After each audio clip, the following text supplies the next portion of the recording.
Hello दोस्तों, आज मैं एक बहुत ही महत्वपूर्ण वीडियो शेयर करने जा रहा हूँ। यदि आप कोई प्रॉपर्टी जैसे मकान या फ्लैट खरीदने जा रहे हैं या खरीदने की प्लानिंग बना रहे हैं तो ये सब कुछ करने से पहले मेरा ये वीडियो अवश्य देख लें। आज बताऊँगा कि मकान या फ्लैट खरीदने से पहले हमें किन किन बातों का ध्यान रखना चाहिए। आइए मैं इस वीडियो को दो भागों में बांटता हूँ। पहला ये कि अगर आप प्रॉपर्टी देख रहे हैं परंतु आइडेंटिफाई नहीं किए तो किन बातों का ध्यान रखेंगे, तथा दूसरा, अगर प्रॉपर्टी आइडेंटिफाई कर ली है तो उसके पश्चात किन किन बातों का ध्यान रखना चाहिए। तो आइए शुरू करते हैं पहले नंबर से। यदि हमने अभी प्रॉपर्टी आइडेंटिफाई नहीं की है तो हमें किन किन बातों का ध्यान रखना चाहिए। Property price and budget. सर्वप्रथम हम चेक करेंगे कि मकान या फ्लैट जो हम देख रहे हैं उसकी कीमत हमारे बजट के अनुरूप है या नहीं। इस कीमत की तुलना हम उसी प्रकार के वहाँ के कुछ और प्रोजेक्ट से भी करेंगे। हमें यह भी देखना होगा कि इसमें कोई हिडन प्राइस शामिल तो नहीं की गई। Number 2, area. प्रॉपर्टी को शॉर्ट लिस्ट करने से पहले उसके सुपर एरिया तथा कारपेट एरिया की जांच कर लेनी चाहिए। कॉमन एरिया की कीमत सभी मालिकों के साथ समान रूप से साझा की जानी चाहिए। Number 3, locality. लोकेलिटी परिवार के सदस्यों के लिए सुविधाजनक होनी चाहिए। जो प्रॉपर्टी हम देख रहे हैं वह सरकार द्वारा अप्रूव्ड एरिया में होनी चाहिए तथा वहाँ का वातावरण स्वच्छ और हेल्दी होना चाहिए। Number 4, connectivity. आसपास के एरिया से कनेक्टिविटी की जांच अवश्य करनी चाहिए। ट्रांसपोर्ट, स्कूल, अस्पताल, बैंक जैसी बेसिक फैसिलिटी वहाँ पर अवेलेबल हैं या नहीं, ये भी देख लेना चाहिए। पार्कों का प्रॉपर मेंटेनेंस है या नहीं, ये भी चेक करना चाहिए तथा मार्केट वहाँ से कितनी दूर है, ये भी अवश्य जांच लेनी चाहिए। Number 5, builders track record. जिस बिल्डर या हाउसिंग अथॉरिटी से हम प्रॉपर्टी खरीद रहे हैं उसकी बाजार में रेपुटेशन कैसी है। उसकी दूसरी प्रॉपर्टी की भी हमें जाँच कर लेनी चाहिए कि दूसरे प्रोजेक्ट कैसे चल रहे हैं। यह भी चेक करना चाहिए कि निर्माण में की गई क्वालिटी वो कैसी यूज़ कर रहा है और उसके प्रोजेक्ट समय पर पूरा हो रहे हैं या नहीं हो रहे हैं।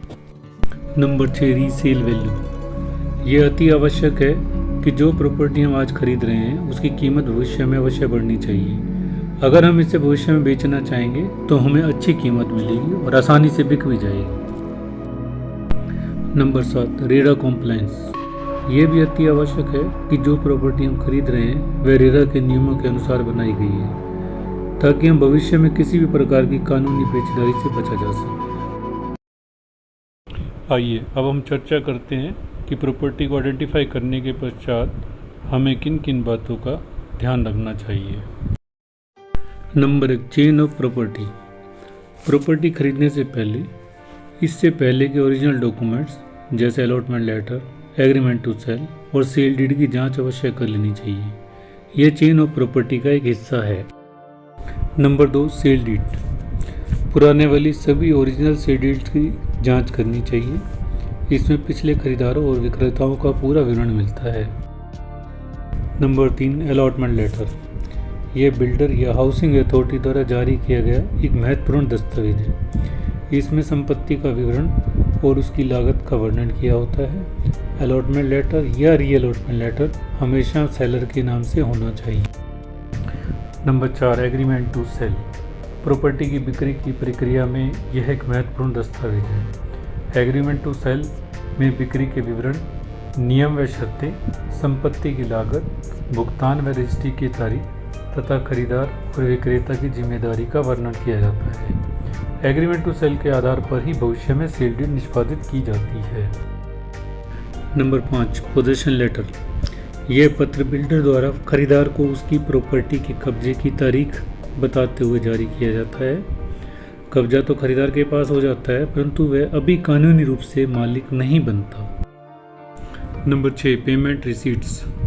बिल्डर या हाउसिंग अथॉरिटी को किए गए भुगतान की रसीदें अवश्य चेक करनी चाहिए।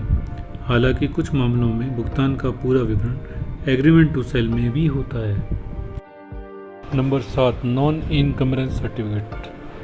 यह सुनिश्चित करने के लिए नॉन इनकम्बरेंस सर्टिफिकेट लिया जाता है कि प्रॉपर्टी किसी भी प्रकार के पूर्व शुल्क से मुक्त है, उस पर कोई वित्तीय या कानूनी प्रभाव नहीं है। प्रॉपर्टी टैक्स और लीगल ड्यूज। प्रॉपर्टी खरीदने से पहले यह सुनिश्चित कर लेना चाहिए कि विक्रेता की संपत्ति पर कोई राजकीय देनदारी जैसे संपत्ति कर, बिजली, पानी का कोई बकाया तो नहीं है और भुगतान की गई रसीदों को जांच भी कर लेनी चाहिए। Number 9, occupation certificate. Occupation certificate एक बहुत ही महत्वपूर्ण दस्तावेज है। इससे यह सुनिश्चित होता है कि मकान का निर्माण अप्रूव्ड मैप के अनुसार बनाया गया है तथा भवन में स्वच्छता, पानी, बिजली का कार्य पूर्ण हो चुका है तथा संपत्ति कब्जे के लिए तैयार है। Number 10, approved map. संपत्ति खरीदने से पहले यह अवश्य जांच लेनी चाहिए कि भवन का निर्माण अप्रूव्ड मैप के अनुसार किया गया है। इस दस्तावेज में site plan, layout plan, utility का ब्लूप्रिंट आदि शामिल होते हैं। Number 11, no objection certificate. Property खरीदने से पहले यह भी हमें सुनिश्चित कर लेना चाहिए कि इसके बनने से पहले बिल्डर या हाउसिंग सोसाइटी ने सरकारी विभागों से आवश्यक अनापत्ति प्रमाण पत्र ले लिया है। इसलिए इससे पहले कि आप कोई प्रॉपर्टी का सौदा फाइनल करें, यह सलाह दी जाती है कि आपको एक अच्छे प्रॉपर्टी एक्सपर्ट या रियल एस्टेट लॉयर से संपर्क करना चाहिए। ये लोग आपको डॉक्यूमेंट्स और उसके प्रोसीजर के बारे में अच्छी तरह से मदद कर सकते हैं। संपत्ति की बिक्री और खरीद के संबंध में किसी भी पूछताछ के लिए आप हमसे संपर्क कर सकते हैं। विवरण बॉक्स में हमारी मेल आईडी का उल्लेख किया गया है। कृपया सब्सक्राइब करें, शेयर करें और इसे लाइक करें। धन्यवाद।